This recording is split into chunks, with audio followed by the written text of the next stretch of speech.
and welcome to our subscribers, and thank you for tuning in, and thank you again for being here. We are continuing our excellent discussion with John Major Jenkins, author of Galactic Alignment, Maya Cosmogenesis 2012 and Pyramid of Fire.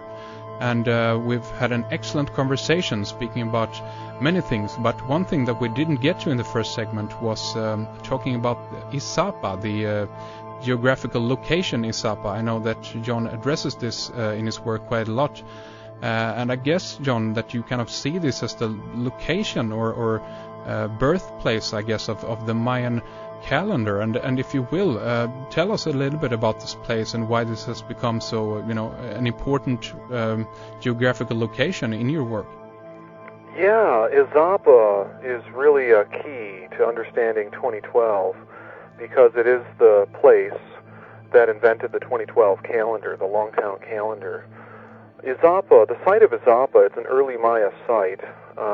There's no big pyramids there per se, but it thrived about 2,100 years ago. So it's pre-Maya, technically speaking. It belongs to the transitional culture between the Olmec and the Maya, called the Izapan civilization. It's some scholars, they kind of qualify that, and they don't really speak of an Izapan civilization, but they think of it as transitional. I mean, you could think of it as early Maya, but the centerpiece of this culture is this site called Izapa, and it's in southern Mexico, right by the Guatemala border, pretty close to the Pacific Ocean, so it's on the western part of the continent there. Mm-hmm. And in my early research, I tried to ask the obvious questions, in trying to understand 2012.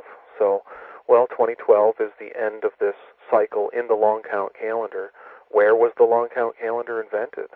Yeah. Who invented it? Around when was it invented? So all these questions are answerable in the academic literature. And the Izapa culture looms as the place, as Michael Coe said, the great Maya scholar Michael Coe.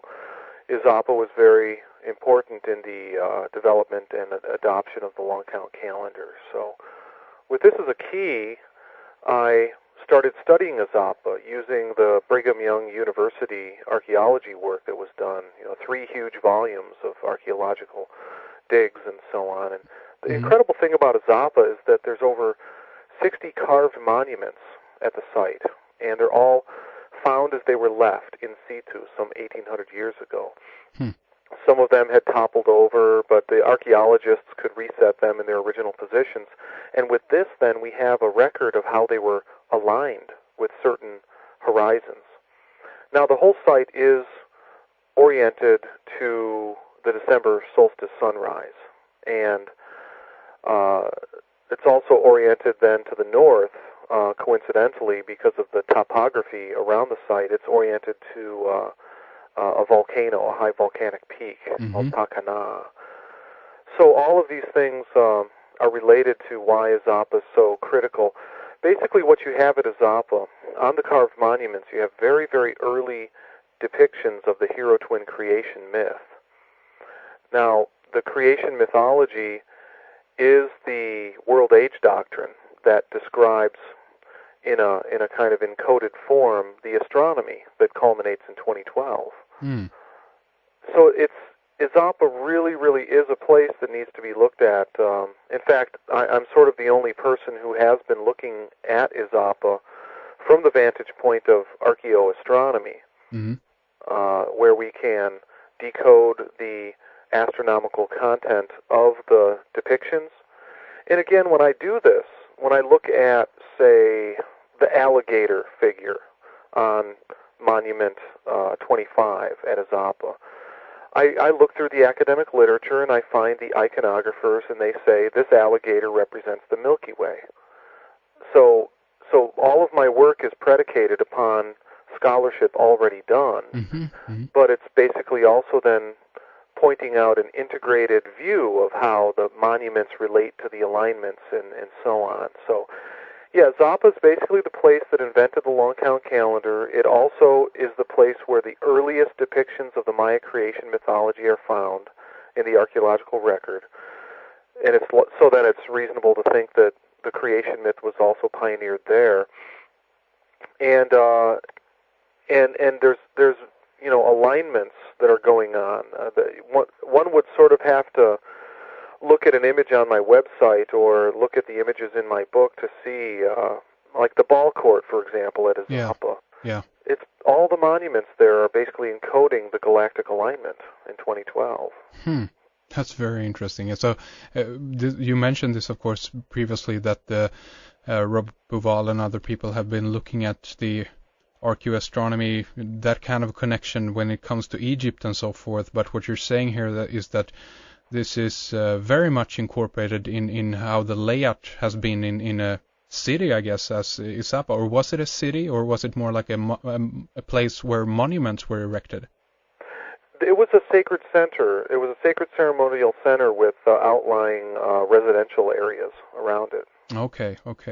And they did, incorporate this idea of even, I guess, the Milky Way and also the alignment itself. Is that right? Absolutely, yes. It's portrayed pictographically on the monuments, on the carved monuments, in conjunction with the horizon alignments at the site. Now, the origin of the Mayan calendar is obviously, again, this is very difficult to pinpoint this and actually root out how this actually came about. I've heard that a character, I don't know if he was a real person or a mythological character, but one called Itzamna that actually was behind the Mayan calendar, or at least the long count calendar. Have you confirmed this in any way in your research? No, I haven't specifically with that. I think that when there's kind of like a progenitor God-man figure, sometimes that's kind of the way it happens a lot of times. There may have been a figure that was instrumental or critical for the discoveries that led to the long count calendar. In the same way that one person among the Greeks discovered precession, Hipparchus discovered precession. But it was so long ago for the Maya that there may have been an original person involved, but then it kind of becomes a sort of God-man through time or something like that. Yeah. The way that I look at that question is, I guess, sort of conservative.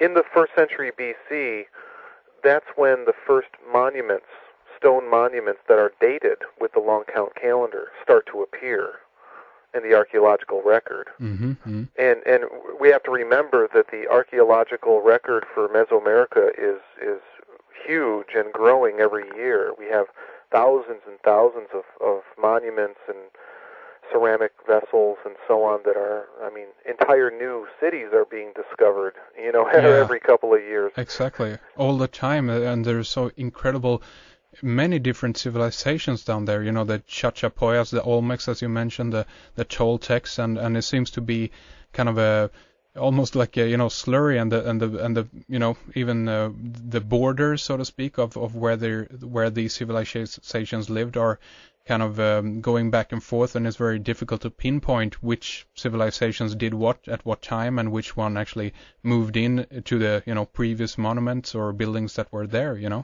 Yeah, it's true. And if the archaeological record is any indication, it would seem then that the 1st century BC is where the long count tradition really started to appear. And of course, that's during Izapa's heyday. It's before the classic Maya. It's after the Olmec. The 1st century BC is exactly when the Izapa civilization was thriving. So that's another reason for understanding that the long count was developed by them. If we were to, talk about again, I guess the reason for why 2012. Well, again, it wasn't picked because just picking a date, obviously, as you described, because this pinpoints a certain specific event that takes place in the sky. But the question, I guess, is how. And this is, again, very difficult to answer, I understand that, but how the heck could these people have figured this out with the technology that they had, allegedly at least, at hand at the time, Well, that's actually an easy one to answer. It's the same method that was used by Hipparchus, the Greek astronomer.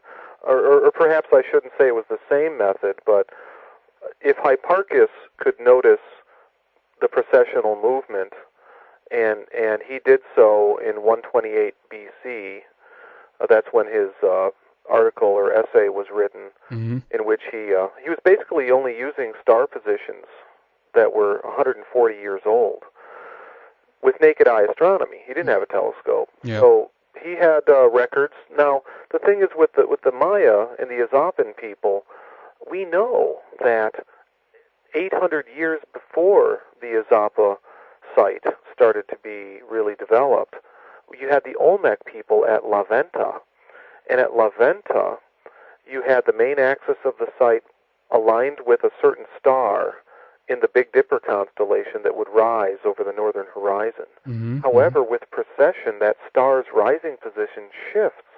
So what they did at La Venta when this happened is they tore down their buildings and they realigned their entire complex Really? to account for the shifting position of the star. Huh. So this was 1200 BC, and this is based on the work of an archaeologist named Marian Hatch. She did this work in the 70s, and so what this tells us is that the Olmec were at least aware of precessional shifting in 1200 BC. Hmm. So star data, that's collected and protected by the guild of astronomer priests, passed down, somewhat similar to what happened in ancient Greece.